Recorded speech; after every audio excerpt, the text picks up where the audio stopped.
எசேக்கியேல் 18:30. நீங்கள் மனம் திரும்புங்கள், நீங்கள் மனம் திரும்புங்கள், உங்களுடைய எல்லா மீறுதல்களையும் விட்டு திரும்புங்கள். எல்லாம் மீறுதல் விட்டு திரும்புங்கள். எத்தனை பேர் இன்னும் பழைய காரியத்துக்கு அடிமையா இருக்கிறோம்? இந்த காரியத்தை விட்டு நம்ம திருந்த வேண்டும். திரும்பிட்டா போதும். அதான் ஆண்டவர் சொல்றாரு, அவர் மன்னிக்கிறதுக்கு எப்படி இருக்கிறாரா? தயை பெருத்திருக்கிறாரா? ஏசாயின் புஸ்தகம் 55ஆம் அதிகாரம் 7வது வசனம். துன்மார்க்கன் தன் வழியையும் துன்மார்க்கன் தன் வழியையும் அக்கிரமக்காரன் தன் நினைவுகளையும் விட்டு, இன்னும் நம்ம அந்த நினைவுகள் பழைய பாரம்பரிய நினைவுகளை விட்டு கர்த்தரிடத்தில் திரும்ப கடவன். கர்த்தரிடத்தில் திரும்ப கடவன்.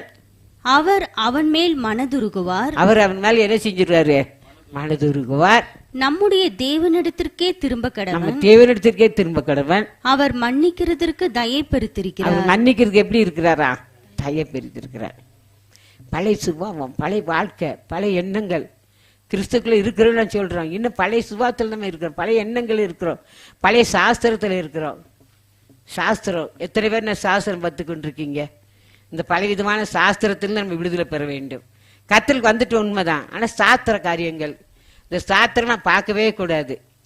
நம்ம பழைய காரியத்துக்கு நம்ம அடிமை ஆகவே கூடாது. நம்ம இப்படி இருக்கிறோமா? யாரால அப்படி இருக்கிறோமா? இன்னைக்கு நம்ம மனம் திரும்ப வேண்டும்.